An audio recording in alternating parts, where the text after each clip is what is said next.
بسم اللہ الرحمن الرحیم۔ السلام علیکم ناظرین، میں ہوں آپ کا میزبان ساجد محمود۔ ناظرین، آج میں آپ کو انگلش کی ایک ترکیب گو گیٹر کے بارے میں بتاتا ہوں۔ سب سے پہلے میں آپ کو یہ بتاتا ہوں کہ یہ گو گیٹر ہے کیا۔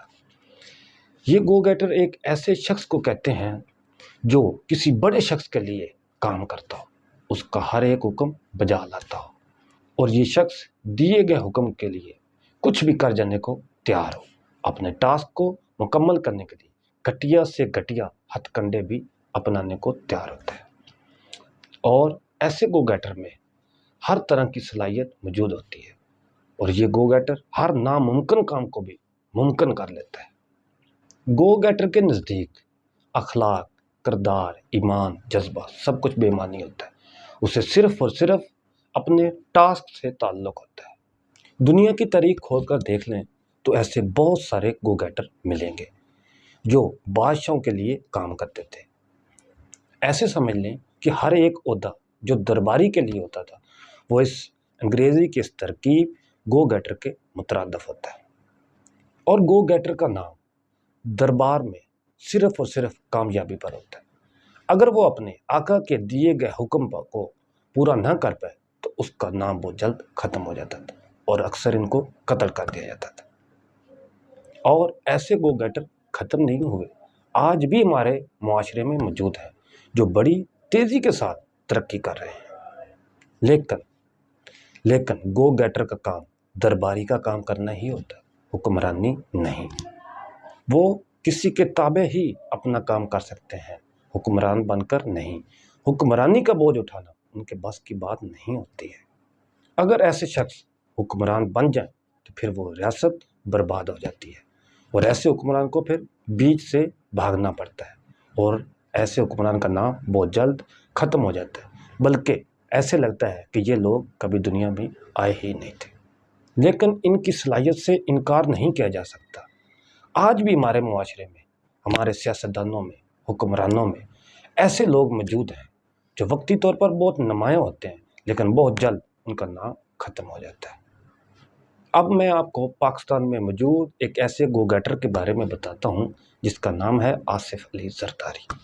پاکستان کے سابق صدر آصف علی زرداری کے اگر چند پچھلے سالوں کی طرف نظر دوڑائیں تو ایسے لگتا ہے کہ اس نے بھی گو گیٹر کا کردار ادا کرنا شروع کر دیا ہے۔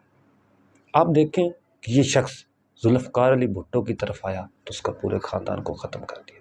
اس شخص نے محترمہ بینظیر بھٹو کو اپنا بنا لیا، اسے حاصل کر لیا، اور اس کے بعد اس کے خاندان کو ختم کر دیا۔ اور پھر ایک وقت آیا کہ اس نے بینظیر بھٹو کو ہی ختم کر دیا تھا، اور خود حکمران بن گیا اور ہمارے ملک کا صدر بن گیا۔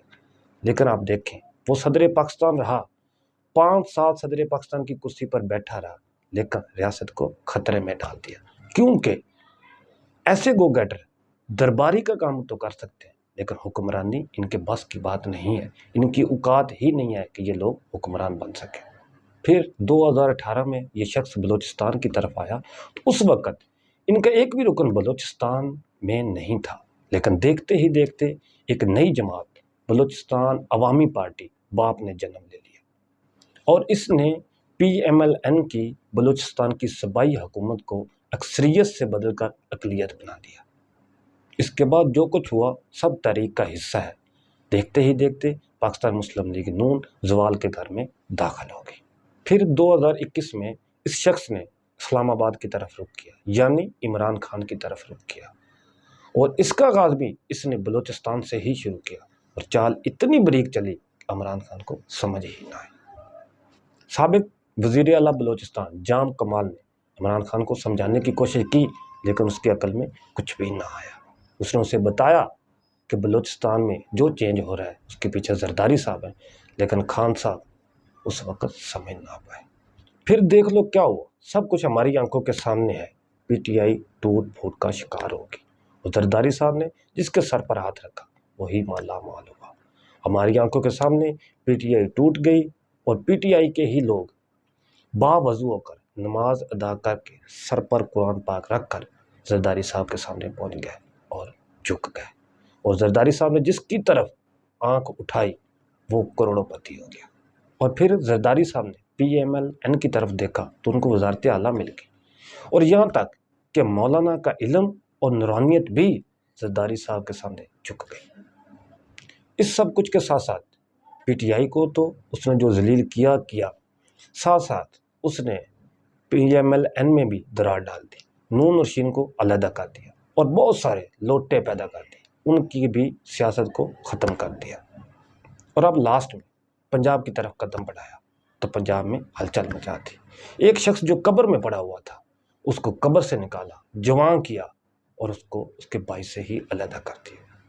اس سب کچھ سے ملک پاکستان کو جو نقصان ہوا اس سے اس کا کوئی تعلق نہیں۔ ملک پاکستان رہے نہ رہے، پہاڑ میں جائے، اسے جسٹ صرف اور صرف فقط اپنے ٹاسک سے تعلق ہوتا ہے، اپنی اچیومنٹ ہی حاصل کرنا ان گو گیٹرز کا کام ہوتا ہے۔ اور اب یہ گو گیٹر زرداری صاحب پاکستان کی حکمرانی کی طرف نظریں دوڑائے ہوئے ہیں۔ میرے پیارے بھائیوں، میں نے آپ کو اس گو گیٹر کے بارے میں سب کچھ بتا دیا کہ ایک گو گیٹر کا کام درباری کا کام ہوتا ہے، حکمرانی کا کام نہیں ہوتا ہے۔ میں نے اپنی ڈیوٹی پوری کر دی ہے، آپ لوگوں کو بتا دیا ہے، فیصلہ آپ لوگوں نے کرنا ہے۔ کیا ایک درباری حکمرانی کے لائق ہوتا ہے؟ ہو سکتا ہے؟ کبھی نہیں، فیصلہ آپ لوگوں کا ہے۔ خدا را اپنی آنکھیں کھولو اور دیکھو اس گو گیٹر کو، اس کے لعنتی کاموں کی تعریف کرنے کے بجائے اس شخص کا بائیکاٹ کرو۔ یا اللہ میرے اس پیارے ملک کی حفاظت فرما اور اسے ایسے شرپسند عناصر سے محفوظ رکھ۔ اللہ پاک آپ کا اور میرا حامی و ناصر ہو۔ اپنے میزبان کو اجازت دیں، اللہ نے کے بعد۔